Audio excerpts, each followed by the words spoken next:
Prokuroria e Tiranës ka dhënë konkluzionet përfundimtare për dy autorët e dyshuar të vrasjes së biznesmenit Edmond Papa, ngjarje e shënuar në muajin dhjetor të vitit 2022 në kryeqytet. Për Andreu Bode, personi që dyshohet si ekzekutori i 49 vjeçarit, organi i akuzës kërkoi nga gjykata e Tiranës dënimin e tij me 30 vite burg për veprën penale vrasje me paramendim e kryer në bashkëpunim dhe mbajtje pa leje të armëve, ndërsa për Alban Velo, 30 vjeçarin që u arrestua pak ditë pas ngjarjes, prokuroria kërkoi 25 vite burg për veprën penale, vrasje me paramendim e kryer në bashkëpunim.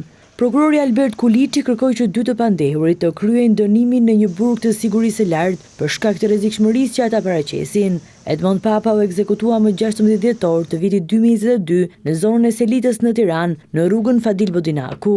Autorët qelluan 9 herë në drejtim të biznesmenit dhe u larguan menjëherë nga vendi i ngjarjes, teksa ky i fundit ndroi jetë rrugës për në spital.